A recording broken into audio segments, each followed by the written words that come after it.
Combinar. Aí o Felipe pediu para o Thiago Brunet falar um pouco sobre o livre-arbítrio. Boa. Rapaz, essa é uma das questões mais complicadas É o que eu mais da Bíblia. penso. Até porque a Bíblia não fala de livre-arbítrio. Não tem a palavra Não tem a palavra. Tem? Não existe tem. essa palavra na Bíblia. Tá brincando. Não tem. Assim como não existe a palavra trindade. Caramba. Cara, não tem livre-arbítrio Não. na Bíblia. Não, o nome não. Existe o entendimento. Eu acredito no livre-arbítrio ao mesmo tempo que eu acredito que está tudo escrito. Que aparentemente são duas coisas contraditórias. Parece que é paradoxais. contraditório. Então, o que eu acredito? Que Deus ele é tão soberano que ele sabe o que é e o que seria. Ele conhece todos os seus caminhos. Ele conhece o que seria se você fizesse o que ele escreveu para você e o que você decidiu. Entendi. Deus trafega no tempo. Ele não, justamente por ele ser eterno, ele não está dentro de um tempo. A gente tenta explicar Deus, mas não tem como, porque Deus sabe tudo, pensa em tudo, então não existe assim não dá para categorizar Deus, sabe? O que eu acredito é que como Deus se chama de Pai, o último título de Deus é Pai, né? Ele veio lá desde o Gênesis, Todo-Poderoso, Yahvé, vários nomes, né? Senhor dos Exércitos, Jeová Shalom, Jeová Nissi, então, muitos nomes. Por fim, ele escolhe um nome definitivo, que é quando nasce Jesus. Deus Pai. Pronto, não muda nunca mais o nome de Deus. Então todas as cartas do apóstolo Paulo, tudo é Deus, Pai do nosso Senhor Jesus Cristo e tal. Então ele define. Quer entender o que eu sou? Eu sou pai. Ótimo. Então eu tenho 4 filhos. Então eu consigo entender um pouco Deus não relacionando com meus filhos. Por exemplo, eu não dou o que meus filhos querem, eu dou o que eles precisam. Eles me pedem jujuba todo dia, eu não posso. Eu tenho que dar o que eles precisam. Arroz, feijãozinho, brócolis, uma carninha. Eu não posso dar o que quer. Assim como a gente ora, pede o que quer e Deus só dá o que a gente precisa, porque Ele é Pai. Mas uma coisa que eu entendi é que eu fiz plano para todos os meus filhos. Eu aposto que cada um aqui tem um plano. Eu quero que minha filha case bem, seja feliz. Quero que o José estude em Harvard, meu segundo filho, muito inteligente ele tal. Eu quero. Só que os planos que eu escrevo para eles vai depender de uma coisa. Do quê? Se eles quiserem. Na hora de tomar decisões, falar, pai, eu não quero fazer medicina em Harvard. Desculpa te frustrar 20 anos do seu sonho, mas eu quero mesmo você jogar futebol. Ué. Então, assim, existe um plano escrito pelo pai, sem dúvida nenhuma. Mas também acredito que na sua soberania ele respeita nossas decisões. De forma bem cavalheira. Perfeito. E eu acredito também que por ele ser misericordioso, né, o Pai da eternidade, o Príncipe da paz, tudo foi feito e criado por ele, ele vai dar o fim que a gente espera. Jeremias 29:11. Que se a gente temer a Deus, eu acho que tudo se resume na oração de Jesus Cristo. Quando estava prestes a morrer, a ser preso, ele fala o seguinte: Senhor, Pai, se possível, afasta de mim esse cálice. Mas Então, seja feita a tua vontade. O que Jesus está pedindo? Eu não quero morrer, eu não quero cumprir minha missão. Eu sei o que mas vai contudo, vírgula, não seja como eu quero. Ali ele define o seguinte: o que eu quero, aí ele deixa claro. É verdade, né? O que eu quero não morrer. Ele humano vai falar, Ele cara, humano, eu não quero mas passar por isso. Tá escrito, não sou eu que tô falando, tá? Tá escrito. Não seja como eu quero. O que eu quero? Quero não morrer. Exato. Mas seja feita conforme a tua vontade. Para mim, aqui resume destino, ou seja, tá tudo escrito ou tem livre-arbítrio? Esse versículo explica tudo. Tá tudo escrito. Agora, Deus vai respeitar a tua decisão ainda assim. mas deixa eu trazer uma coisa para reflexão. Eu não sabia se eu trazia para você essa máquina de escrever ou uma multa de trânsito. Nossa, né? Sorte sua, hein? Em 97, Uma multa a pagar. nunca foi paga. Por quê? Era no ano de 97, quando eu tinha 30 anos, no começo de novembro, maio. E era a multa de um carro que já estava preso no Detran, meu. Minha vida era um destroço. Minha vida era um destroço. Destroço. Eu não tinha dinheiro. Desvida. Minha primeira mulher tinha me deixado, eu tinha quebrado, morava de favor na casa de familiares, passei algum tempo comendo arroz com ketchup, né? E dei meu cachorro Nossa. porque eu não tinha dinheiro pra comprar ração. Sylvester Stallone. É, eu ia falar isso, a história do Stallone, né? Você lembra? E depois ele comprou, né? De volta o cachorro. Não, eu comprei ontem um cachorro. Era um pastor alemão. Eu disse, cara, eu vou fechar esse ciclo na minha vida. Boa. Eu comprei, anteontem, tem uns 4 dias, comprei um pastorzinho alemão. Só foi agora fechar esse ciclo. Olha. Vou fechar esse ciclo. Mas o que aconteceu na minha vida? Então, 30 anos, morando de favor, não tinha o que comer, morava na casa dos outros, não tinha o que vestir. Eu comia na casa de um amigo, comia na casa do outro amigo, né? Pra sair, um amigo tinha que me levar. Não namorava porque não tinha dinheiro nem pra comprar uma roupinha decente. Como é que eu vou levar a menina pra onde? Que menina vai querer sair com um cara, no meu nível social, que o cara não tem nem pra onde levá-la? Meu primeiro dia dos namorados com a minha esposa foi nesse carro, né? Foi nesse carro. E foi sentado em Fortaleza, na praia de Iracema, num banquinho de pedra. Eu e ela sentada espremido, aí do lado tinha aqueles caras hips que vendem aquelas coisas pra fumar maconha, tal, aquelas coisas, bijuterias. Do outro lado um doidinho, e nós dois ali no banquinho. Eu disse, Paulo, por que você não foi pra um restaurante? Eu não tinha dinheiro. Um refrigerante, cara, não dava. Por que não foi andar de carro? Porque não tinha combustível. Simples não assim. era o odômetro, assim. Quantos quilômetros eu botei, litros eu botei, para eu ter sempre onde eu posso ir e onde eu posso voltar. Né? Então, nessa época, o que aconteceu? Eu lá, no fundo do poço, coisas aconteceram na minha vida.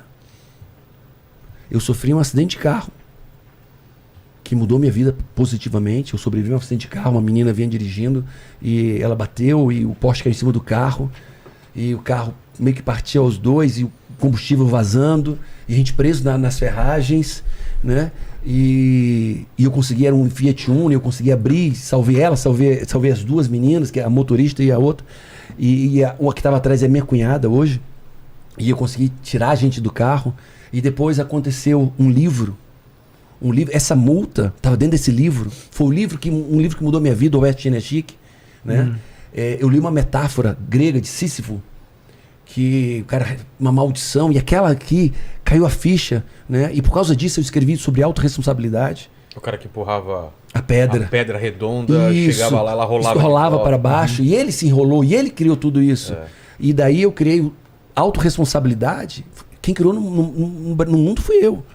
A partir dessa metáfora, que isso mudou a minha vida. Né? Então, eu tive esse acidente de carro, tive isso, e tive uma ferramenta chegou na minha vida ali, e eu disse, cara, eu não provoquei nada disso. Será que não foi Deus?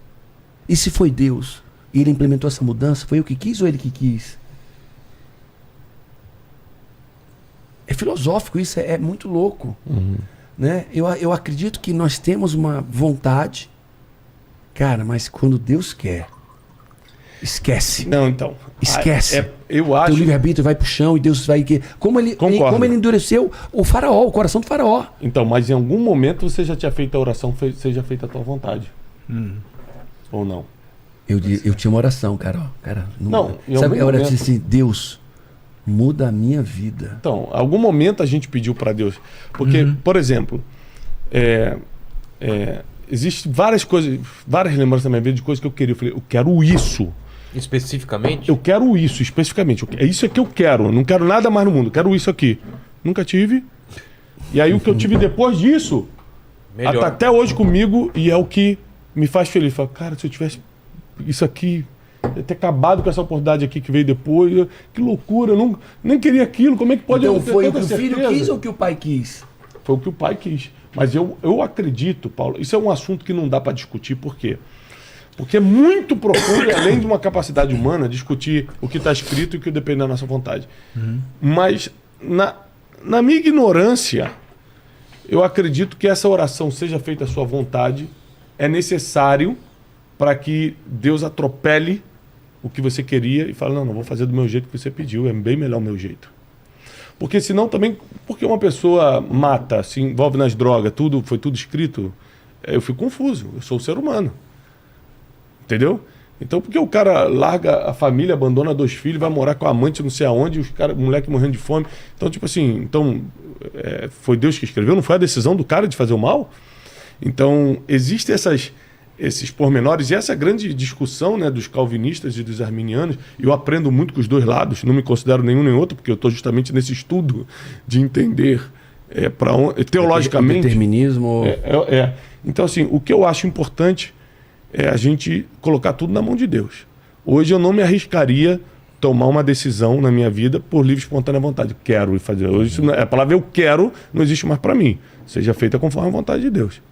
Então, hoje eu entendo isso. E acredito que se muita coisa tivesse feito do jeito que eu queria, eu não estaria nem aqui hoje. Eu não queria quebrar, por exemplo, em 2014. Não queria quebrar. Quebrei foi o que me fez me tornar um comunicador. Eu tomei um pé na bunda num ano que mudou toda a minha vida, porque eu queria ser uma pessoa que tivesse um valor para aquela pessoa me querer de volta. E quando eu consegui muita coisa, eu esqueci porque que eu tinha feito todo aquele caminho. Isso aí. Eu era tão outra pessoa que mudou toda a minha cabeça e tudo. Tem minha vida mudou. sentido isso aí que você falou. Muitas vezes Deus nos permite perder coisas para a gente pegar uma força, uma vontade de fazer o que a gente precisa fazer e depois isso aqui... É um empurrão, né? Não é nem o que a gente realmente queria, mas foi o que deu o start para as coisas começarem. E aí eu vou dar uma... Eu acho que todos nós passamos por isso, pelo menos eu sei que nós dois passamos por isso. Dos meus 17 aos 30 anos, foi 13 anos de muita dor. Onde tudo deu errado para mim em todas as áreas da vida. Acho que poucas pessoas conseguem fracassar simultaneamente em todas as áreas. Eu bati recorde. Eu tabulo a vida em 11 áreas, eu fracassei nas 11 áreas, dos 17 aos 30 anos. Em todas. Espiritual, emocional, conjugal, profissional, financeira, saúde, todas. Né? E aí eu perguntava, Deus, por quê? O que eu fiz? Eu acreditava que eu tinha jogado pé na cruz, eu acreditava em encarnação e que eu tinha jogado pé na cruz, porque só isso poderia explicar. Algo muito grave, porque só explicaria tanto fracasso por tanto tempo, 13 anos. 13 anos de solidão, de miséria, de problemas, de dor, né? E eu queria uma explicação para aquilo, né? E eu entendo que eu fui resgatado pela vontade de Deus. Eu não tinha competência. Eu acredito que eu não tinha nem inteligência para me tornar que eu me tornei. Eu entendo que Deus entrou na minha vida e viu graça em mim, e eu não sei por que ele viu graça em mim, e disse, cara, filho, eu vou te resgatar. E eu vou te fazer algo diferente. E eu imagino, eu entendo a graça de Deus, porque eu não me sinto inteligente. Se você perguntar para meu pai e minha mãe estão lá em casa agora. Né? Eles moram no Maranhão, estão aqui em casa, em São Paulo. E se você perguntar para meu pai que esse filho vai ser o maior escritor do Brasil, com 10 milhões de livros, meu pai ia abraçar e disse... Conta outra. Vamos parar de falar bobagem. Meu pai seria o primeiro a dizer, né? Cara, quem fez isso comigo? Quem fez isso com você? Quanto você...